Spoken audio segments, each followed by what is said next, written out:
Hello and welcome back. तो आज के वीडियो में हम जानेंगे एक नए टॉपिक के बारे में, ऐसी 10 गलतियां जो लोग अक्सर करते हैं, इसकी वजह से उनका बहुत ही नुकसान होता है। तो आइए जानते हैं वो गलतियां कौन सी है। जानने से पहले चैनल को सब्सक्राइब और वीडियो को लाइक जरूर करें। दिन भर में कई तरीके की गलत आदतें करते हैं। इसमें कुछ गलतियां ऐसी होती है जिसके बारे में व्यक्ति को पता होता है कि ये गलत काम है, लेकिन कुछ काम ऐसे भी होते हैं जो कि असल में होते तो गलत है, लेकिन लोग उसे सही समझ कर रहे होते हैं। या फिर हमें इस बात का अंदाजा ही नहीं होता कि जो कर रहे हैं वह सही है या फिर गलत, जिसकी वजह से कई बार नुकसान भी उठाना पड़ जाता है। कुछ गलतियों के बारे में जानेंगे।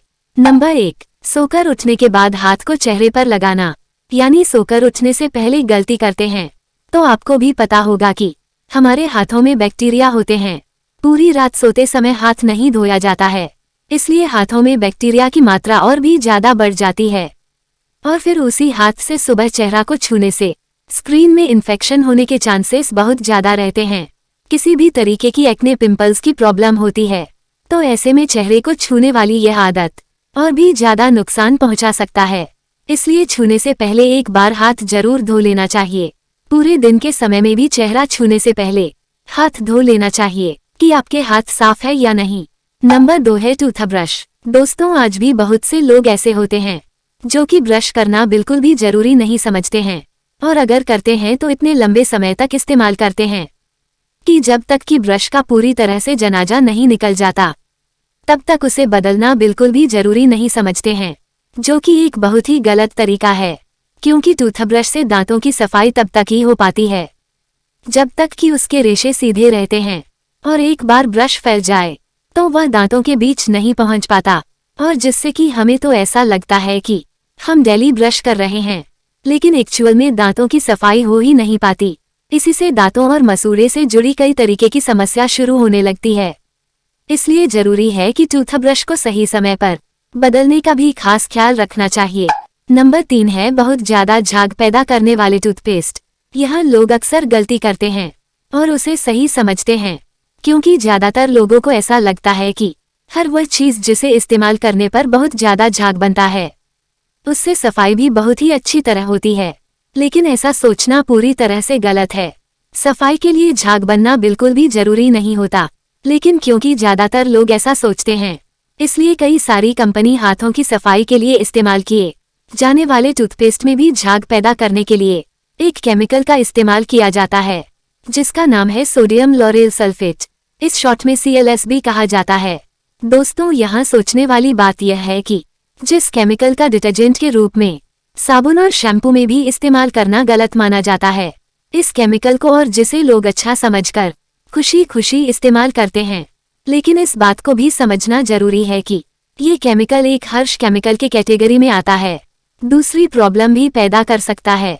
और इस तरह के केमिकल वाले टूथपेस्ट का लगातार इस्तेमाल करने से मुंह के अंदर बार बार अल्सर की प्रॉब्लम हो सकती है। साथ ही इसका लंबे समय तक इस्तेमाल करने से ये शरीर के दूसरे हिस्से को भी नुकसान पहुंचा सकता है। मार्केट में मौजूद कई मशहूर ब्रांड जैसे कि क्लोजअप, कोलगेट, हिमालय और कई दूसरे टूथपेस्ट भी होते हैं जिसमें आमतौर पर केमिकल का इस्तेमाल किया जाता है। फिर भी आप इस तरीके के टूथपेस्ट का इस्तेमाल करते हैं तो ये तो फिर आपकी मर्जी है, लेकिन ये समझ के इस्तेमाल करना की है अच्छा होता है तो ये बस आपकी एक गलतफहमी है। इस तरह के टूथपेस्ट स्वाद में मीठी होने की वजह से बच्चे अक्सर ही इसे निगल जाते हैं, और जिससे इसमें मौजूद केमिकल उनके शरीर के दूसरे हिस्से को नुकसान पहुंचा सकता है। साथ ही आपको ये बात भी दिमाग से निकाल देना चाहिए कि अच्छी सफाई के लिए झाग बनना जरूरी होता है, क्योंकि यह सब बिल्कुल भी जरूरी नहीं है। मार्केट में डाबर जैसे कुछ टूथपेस्ट होते हैं जिसमें सोल्स जैसे हर्ष केमिकल का इस्तेमाल नहीं किया जाता। साथ ही इसे बनाने में कई तरह की प्राकृतिक जड़ी बूटियों का भी इस्तेमाल किया जाता है, जिससे कि इन दोनों में से किसी एक का इस्तेमाल करना ज्यादा बेहतर ऑप्शन हो सकता है। बाकी आगे आपकी मर्जी है, आप जो चाहे और जैसा चाहे इस्तेमाल कर सकते हैं। नंबर 4 है चेहरा धोते और पोंछते समय बहुत सारा जोर से रगड़ना। ज्यादातर लोगों को ऐसा लगता है कि चेहरे को जोर से रगड़ने से चेहरा अच्छी तरह साफ हो जाता है, लेकिन ये पूरी तरह से गलत तरीका है, क्योंकि चेहरे की स्किन बहुत ही नाजुक होती है, जिसे रगड़कर साफ करने से बहुत ही जल्दी डैमेज हो जाती है। समय के साथ साथ चेहरे की स्किन धीरे धीरे ढीली पड़ने लगती है और कम उम्र में ही चेहरे पर झुर्रियां दिखने लगती है। इसलिए चेहरे को हमेशा ही हल्के हाथों से ही धोना और पोंछना चाहिए। और चेहरे पर जमी डार्क स्किन को साफ करने के लिए जोर से करने के बजाय फेस स्क्रब का इस्तेमाल करना चाहिए। स्क्रब क्या होता है और इसका इस्तेमाल किस तरह किया जाता है, इस बारे में आपको YouTube पर भी कई सारी वीडियो मिल जाएगी, जिसे देखकर आप उसे आसानी से कर सकते हैं।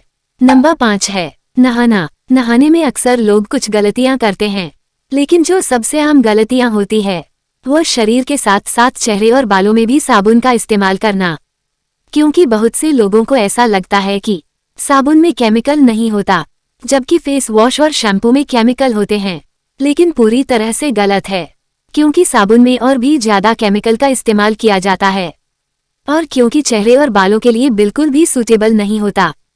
और इतना ही नहीं, ज्यादातर साबुन में झाग पैदा करने के लिए उसमें सोडियम लॉरेल सल्फेट जैसे केमिकल का भी इस्तेमाल किया जाता है।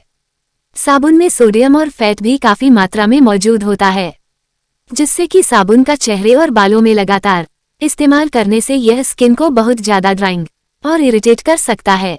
रोम छिद्र को बंद कर देते हैं, जिससे कि एक्ने और पिंपल्स की प्रॉब्लम भी शुरू होने लगती है।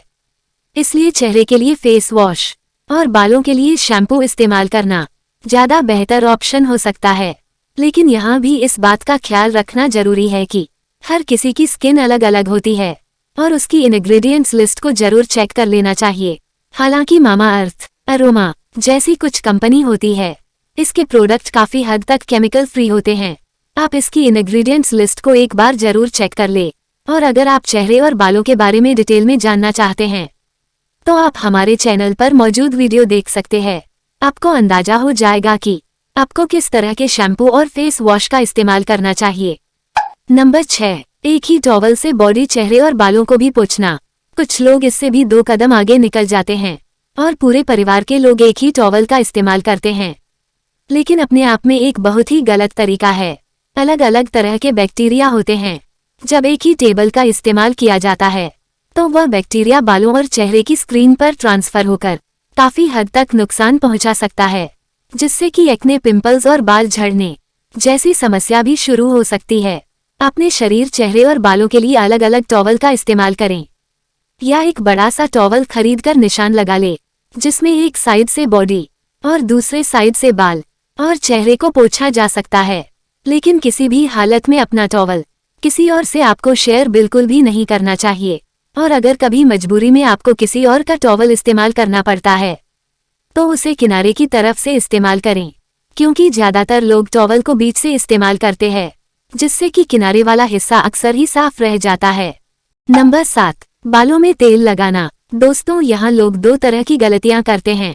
और दूसरा ये कि जो लोग बालों में तेल लगाते हैं उसमें से कुछ लोग ऐसे भी होते हैं जो सर में तेल लगाकर कई दिनों के लिए यूं ही छोड़ देते हैं।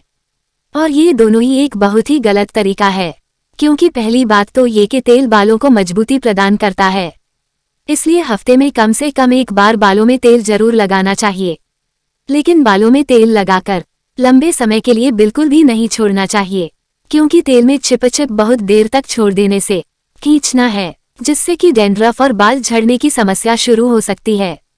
इसलिए बेहतर है कि रात को सोने से पहले बालों में तेल लगाकर पूरी रात छोड़ दे और सुबह उठकर धोकर साफ कर ले। लेकिन जिन लोगों की चेहरे की स्किन सेंसिटिव है तो ऐसे लोगों को रात में सर में तेल लगाकर नहीं सोना चाहिए। सोते समय सर में लगा तेल और गंदगी चेहरे की स्क्रीन पर लगकर प्रॉब्लम को और भी ज्यादा बढ़ा सकता है। इसलिए बेहतर है कि दिन में ही नहाने से 1-2 घंटे पहले सर में तेल लगाए और फिर कोई भी तेल खरीदते समय उसकी इंग्रेडिएंट्स लिस्ट को एक बार चेक करना बिल्कुल भी ना भूले। और अगर उसे बनाने में mineral oil, silicon, synthetic colour और आर्टिफिशियल जैसे किसी भी चीज का इस्तेमाल किया गया हो तो ऐसे तेल का बिल्कुल भी इस्तेमाल न करें। ऐसे में अगर सरसों तेल या फिर नारियल तेल का इस्तेमाल किया जाए तो ये भी बहुत ही काफी हो जाता है। नंबर 8, एक्सरसाइज के बाद नहाना। जो लोग एक्सरसाइज करते हैं तो उसके बाद नहाना बिल्कुल भी जरूरी नहीं समझा जाता और बहुत ज्यादा थकावट होने की वजह से यूं ही सो जाते हैं। लेकिन ये भी एक बहुत ही गलत तरीका है। गंध निकलता है और पसीने की वजह से उसमें बैक्टीरिया भी बिल्डअप होने लगते हैं। थोड़ी देर बाद तो पसीना सूख जाता है, लेकिन उसमें मौजूद बैक्टीरिया तब भी स्क्रीन की सतह पर मौजूद रहता है। अगर धोकर साफ ना किया जाए, ये स्किन एलर्जी, बालों का झड़ना और कहीं दूसरी प्रॉब्लम भी पैदा कर सकता है। इसलिए एक्सरसाइज के आधे या 1 घंटे बाद नहाने का खास ख्याल रखना चाहिए। नंबर 9, रात को बिना ब्रश किए ऐसे ही सो जाना, जैसे सुबह में ब्रश किया जाता है। इस तरह रात में सोने से पहले भी ब्रश करना बहुत जरूरी होता है। ज्यादातर लोग इसे बिल्कुल भी जरूरी नहीं समझते। सोने से पहले ब्रश करना इसलिए जरूरी होता है कि रात में खाने का कुछ टुकड़ा दांतों में फंसा रह जाता है, जिससे कि बैक्टीरिया इन्फेक्शन और दांतों और मसूड़े में सड़न पैदा होने के चांसेस बहुत ज्यादा रहते हैं। सोने से पहले ब्रश करने और चेहरा धोने का भी खास ख्याल रखना चाहिए, ताकि चेहरे से भी दिन भर जमी धूल मिट्टी को साफ किया जा सके। नंबर 10, तकिए का कवर। लोग तकिए के कवर को तब तक नहीं बदलते जब तक कि वह बहुत ज्यादा मैला ना हो जाए, जो कि अपने आप में एक बहुत ही गलत तरीका है। तकिए पर सर रखकर लगातार सोने की वजह से सर में मौजूद गंदगी तकिया पर चली जाती है, और जिससे तकिया पर बैक्टीरिया भी बिल्डअप होने लगते हैं, और फिर इस गंदे तकिए पर सर रखकर सोने की वजह से बैक्टीरिया चेहरे की स्क्रीन पर ट्रांसफर होकर ये काफी तक नुकसान पहुंचा सकते हैं। इसलिए जरूरी है कि हफ्ते में कम से कम 1 से 2 बार तकिया के कवर की सफाई जरूर करना चाहिए। इसके अलावा खाने पीने की बहुत ही ऐसी चीज होती है जिसे लोग सेहत के लिए अच्छा समझकर इस्तेमाल करते हैं, लेकिन हकीकत तो यह है कि वो उतना अच्छा होता बिल्कुल भी नहीं है। तो आप इनमें से कौन कौन सी गलती करते हैं, कमेंट बॉक्स में जरूर बताएं। अगर नहीं करते हैं तो भी जरूर बताएं। इसलिए अगर आप लोगों को इस बारे में भी वीडियो चाहिए तो कमेंट करके जरूर बताएं। तो बस अगली वीडियो की नोटिफिकेशन पाने के लिए चैनल को सब्सक्राइब करके कर ले। हो सके तो वीडियो को लाइक और शेयर करना भी ना भूले। चैनल पर नए आए हैं तो चैनल को सब्सक्राइब जरूर करें, और आपका कोई सवाल हो तो कमेंट बॉक्स में जरूर बताएं। ऐसे ही मजेदार वीडियो को देखने के लिए चैनल को सब्सक्राइब और वीडियो को लाइक जरूर करें। मिलते हैं नेक्स्ट वीडियो में। Take care and bye.